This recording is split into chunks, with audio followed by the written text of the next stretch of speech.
Alright, so the majority of you guys know that my YouTube channel is centered around video games, let's play walkthroughs, but a lot of times you guys ask me when I'm not doing those things or I'm not recording video games and let's plays, what do I do for fun on my own time? What are my hobbies and interests?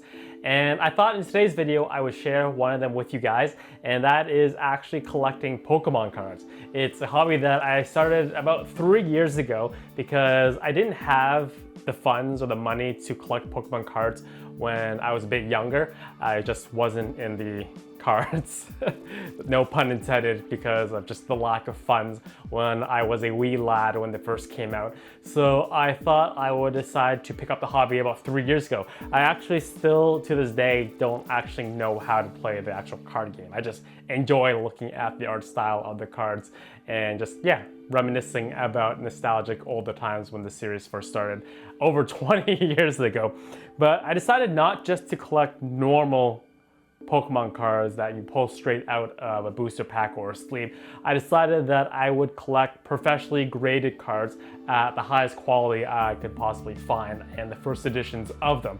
So I decided to kind of theme this video because I think that would make it a little bit more interesting. I decided to recreate Ash's team from the anime from the beginning of the series all the way into the Orange Islands at the very end of that when he won the Orange Island Championship.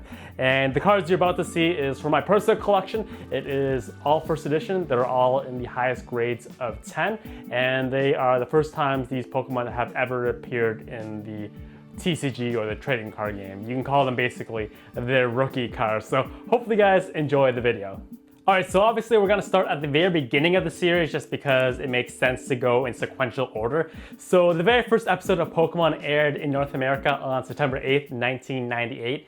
It was entitled I Choose You, and obviously by that name it was the episode that Ash got his very first Pokemon, but it wasn't the staple starters of the Charmander, Squirtle, Bulbasaur because he woke up late. He had to settle for a leftover Pikachu. And in this base set of the first edition, there were actually two variants of the Pikachu. There was the yellow cheek version as well as the red cheek version.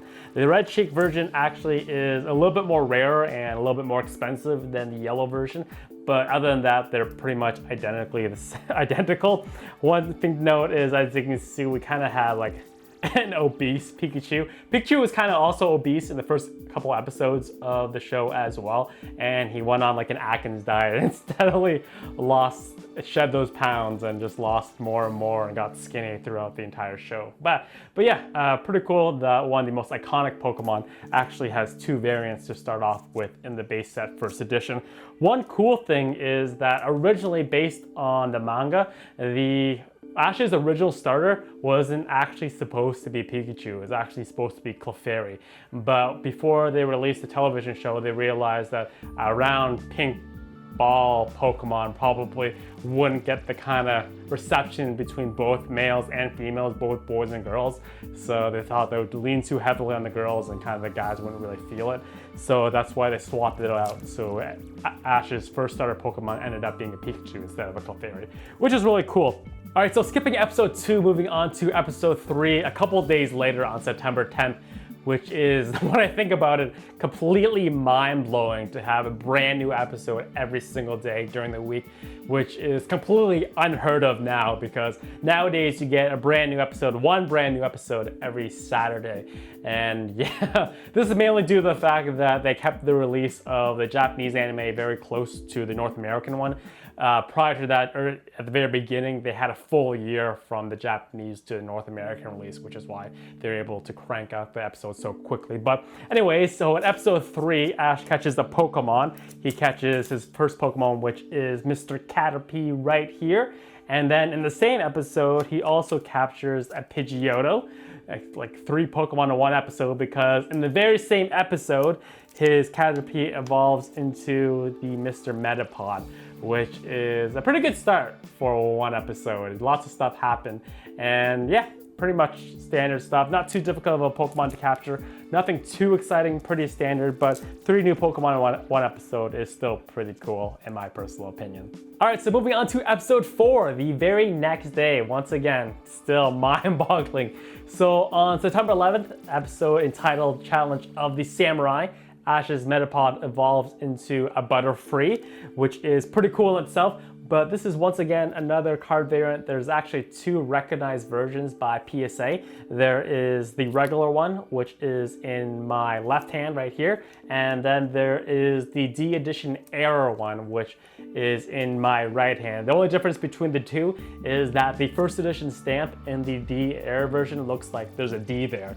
And this was the only instance of this ever happening. I think in the entire collection. Is just, for some reason, there must have been a misalignment of the first edition stamp and it looked like a D. But although the D edition is a little bit more expensive than the regular one, it's not too substantial. Not much of a difference in terms of how much you can actually pay for it. But yeah, still a cool little side thing to note. Also, one thing to note about that episode, Challenge of the Samurai, it was actually banned in South Korea because South Koreans didn't like the depiction of a samurai in the anime. And they just had to deal with the fact that they missed the evolution of Ash's Pokemon and the series basically just went on normally. All right, so skipping 6 full episodes to episode 10, Bulbasaur in the Hidden Garden, which aired on September 21st, 1998. The first of 3 epic Pokemon episodes that really basically form the basis of Ash's team. He encounters his very first starter Pokemon and captures it. So this is Mr. Bulbasaur right here. Looks like he is either priming up for, looks like a Spore attack based on the gas, but maybe he's charging up a Solar Beam. Not the most powerful Pokemon out there, but it's still a base starter Pokemon, which is always really cool to have.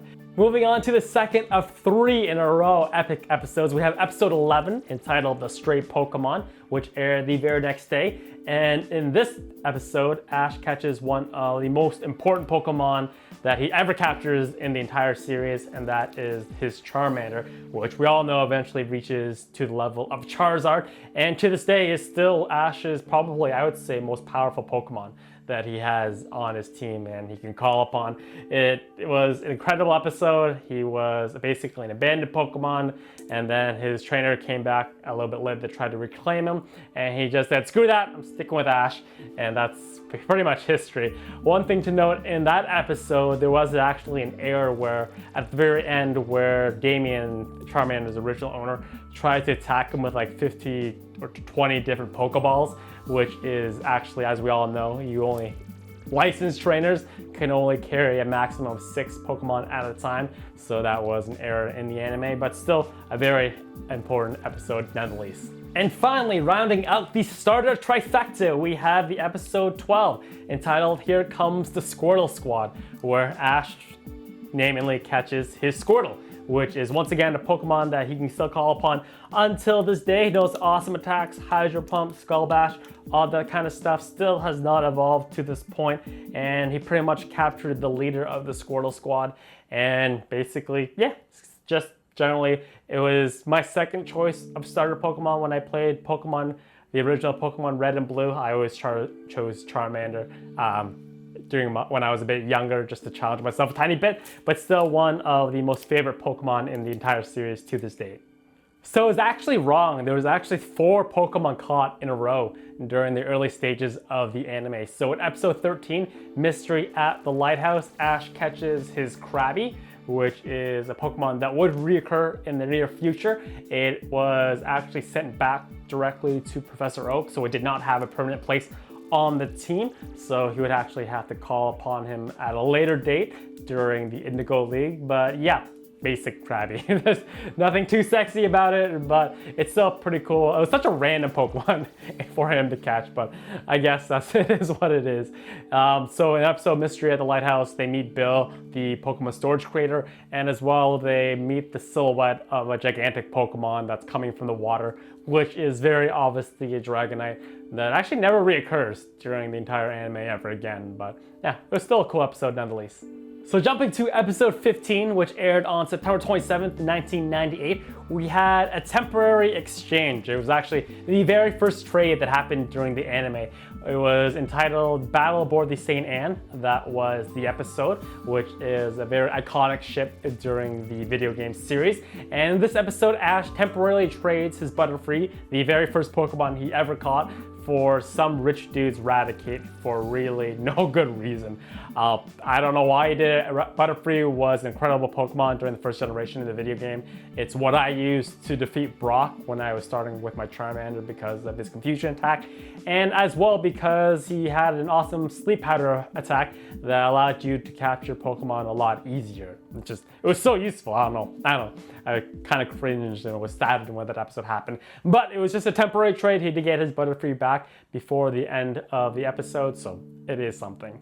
But then the trade back didn't even matter anymore because on episode 21, entitled Bye Bye Butterfree, Ash releases his Butterfree, the very first Pokemon that he ever captured in the wild, and allows it to run off with a female Butterfree, which was released by another trainer, basically to raise a family. It was a very emotional ending. I teared up a bit when I watched it for the very first time because once again, it was the first Pokemon Ash ever captured.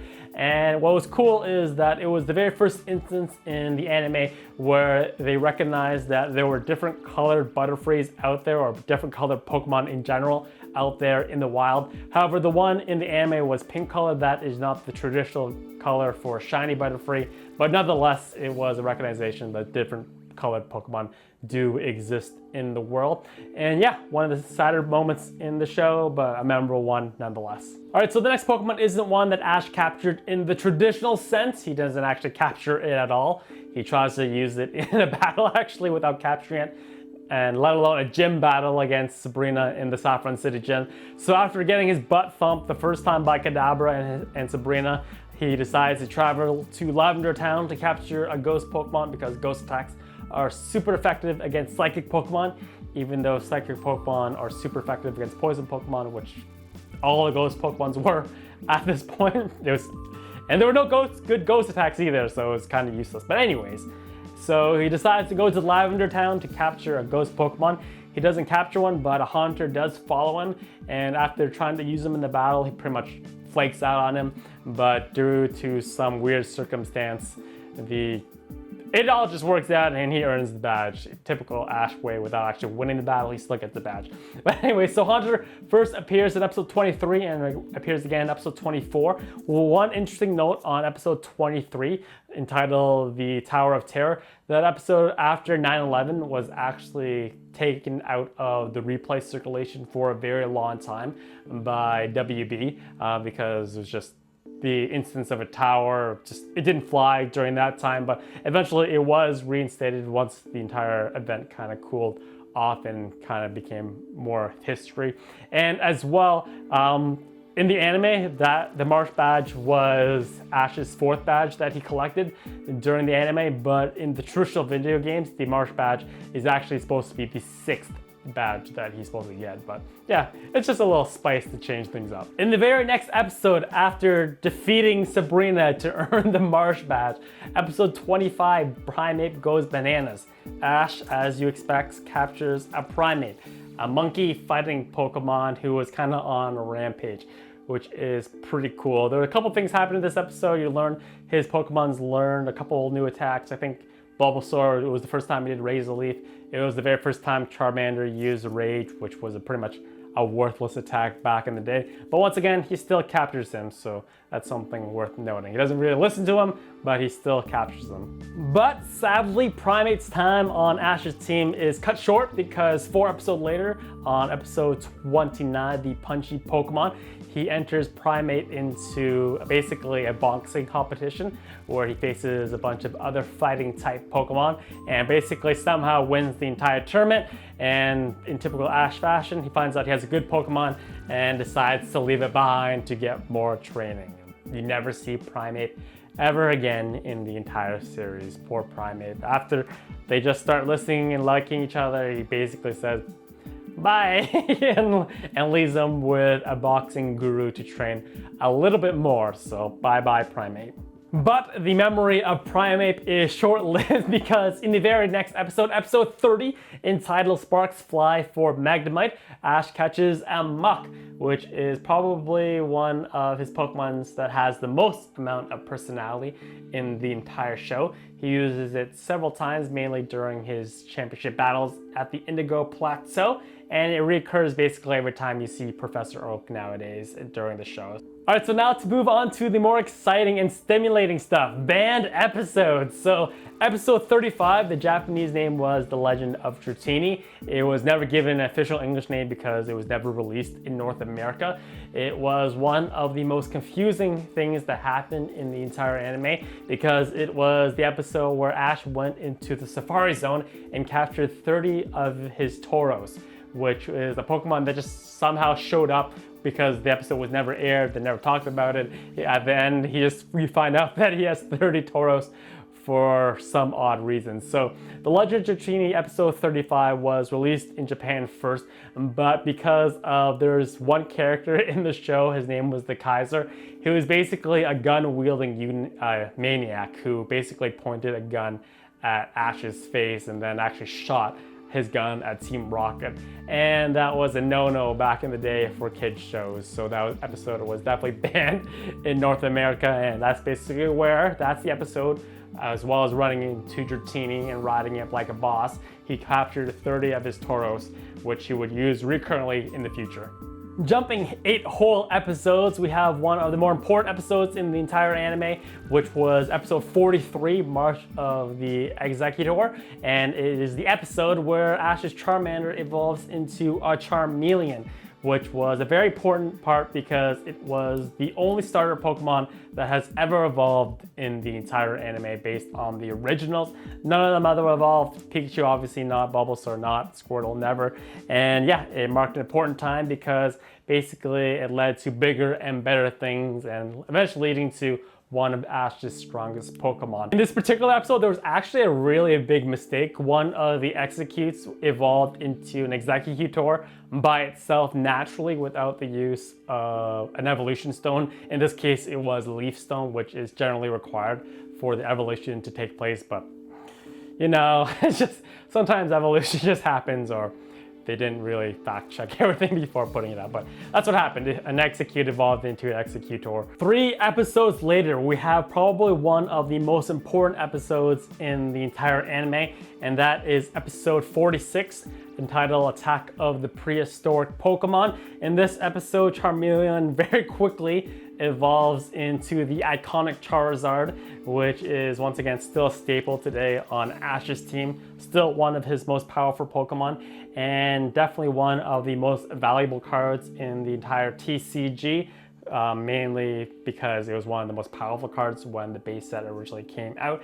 And yeah, it's an awesome looking card, it's an awesome Pokemon, and it was once again continuing on that trend where this guy was not listening to Ash and anything he said, and it wouldn't change for a long while after that. So one of the most important episodes in the entire series, and it was a pretty fun one too, because in that episode they found the egg that eventually became a Togepi, and as well you got Aerodactyl, a lot of the ancient Pokemon. And in general, it was just really cool. So yeah.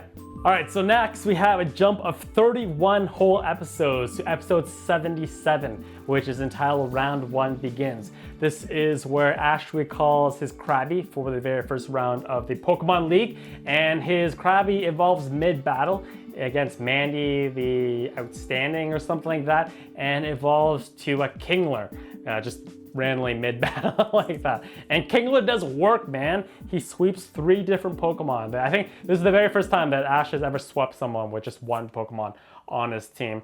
And just a really cool looking Pokemon in general. Just throws a Hyper Beam out of nowhere and just zaps a Zubat or a Golbat out of the air. One thing I didn't really understand when I remember watching is that during the battle, I remember Brock saying that Kingler was weak against flying attacks, which really didn't make sense to me, because it was a water type Pokemon. But one of the many mistakes that the anime has let us to kind of basically think about during these last couple of years. All right, so jumping to post Indigo League, the championships, Ash somehow miraculously finished top 16, lost because his Charizard would not listen to him. We have episode 83, which is entitled Palette Party Picnic, and this is the official beginning of the Orange Island story arc. And in this episode, one of Ash's long-term Pokemon, his Pidgeotto, which he captured in episode 3, finally evolves into Pidgeot, and it looks like an awesome Pokemon. And because it's an awesome Pokemon, it just makes so much sense that Ash decides to release him. He evolves in one episode, and in the same episode he releases him. He ends up fighting against the Fearow, which is the same Pokemon or the evolution of the same Spearow he encountered in episode 1, I Choose You, and it completely just Mo-ops and demolishes him, and he decides to leave his Pidgeot behind to protect the other Pidgeys just in case the Fearow ever decides to return. Or, you know, you can kind of let them deal with their own problems and take a pretty cool Pokemon with you, but that's just not Ash's style. And plus we have to make room for more Orange Island Pokemon, right? So it just makes too much sense that way. But anyways. Alright, so episode 86, entitled The Young Lapras. This was episode, once again, part of the Orange Island arc. And in this episode, the crew finds a young Lapras that has beached itself, and it's kind of being tormented by some other Pokemon trainers on the beach.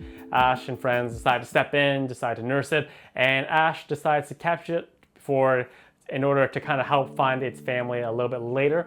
And basically it becomes the Pokemon that you surf with and travel with during their entire travels during the Orange Islands. So it was a very useful Pokemon and used some pretty cool attacks, most notably Ice Beam, which is a pretty powerful attack in the anime. And yeah, just a generally cool Pokemon to have. And finally, we have a powerhouse of Ash's team that shows up for the very first time. So episode 96, Snack Attack, is the episode with the help of Jigglypuff. Ash catches a kind of renegade Snorlax that's eating all the grapefruit during the Orange Island episodes. It's a pretty powerful one. It's probably one of the most fastest and most powerful Snorlaxes in the entire world. So it was just really cool, and it definitely shows up a lot more during the anime, future battles, more important battles as well, during crucial times during the Orange Islands. So yeah, it's a really cool Pokemon, really cool card. It's one of my favorite looking cards to look at, and I just enjoy it a lot.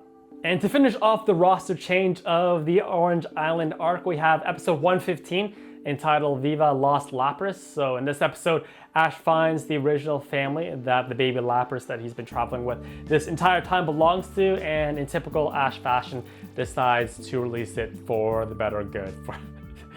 To my chagrin, I personally would have kept it.